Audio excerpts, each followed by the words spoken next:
This is the VOA Special English Economics Report. The economic situation in Italy is worrying investors and may have caused its prime minister his drop. Like Greece, Italy is facing pressure to make unpopular cuts in government spending. Several Berlusconi sought to enact measures meant to satisfy his country's creditors. On early November 8, Mr. Berlusconi won a budget vote in Italy's lower house of parliament, but the prime minister lost something else.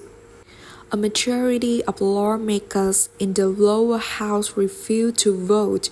It appears Mr. Berlusconi has lost their support. He announced that he would resign after Parliament passed budget-cutting measures. Italian government debt is about 120% the size of the country's economy. That is second only to Greece in Europe. Greece, Ireland, and Portugal have all required rescue loans to help them pay creditors. But unlike donations, Italy has the third largest economy using the euro, and it is among the 10 largest economies in the world. On November 7, European finance ministers met in Brussels to discuss the deepening debt crisis among nations using the euro.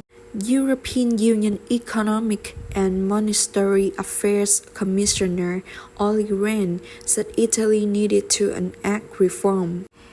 It is essential now that Italy will stick to its fiscal targets, ensure their implementation, and intensify the structural reform that can boost growth and job creation. Italy recently faced an increase in borrowing costs that topped 7%.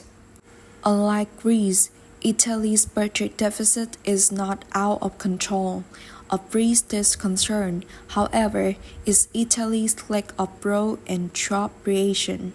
Financial officials and market watchers are also concerned that Italy's debt problems may be too big to solve for the 17 nations using the euro.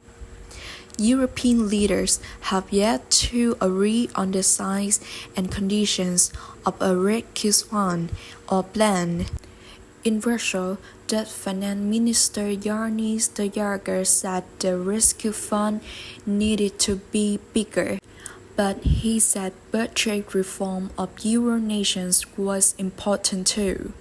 We have to increase the capacity of the emergency fund. That's very important, but it's not the only thing. Economic reforms and budget cuts in countries currently under attack of the financial markets are at least as important than more money in the emergency fund. For VOA Special English, I'm Alex Villarreal. Special English is VOA daily source of news and information for people learning English. Go to voaspecialenglish.com for transcripts and MP3s of our stories and for the classroom, our e-learning platform.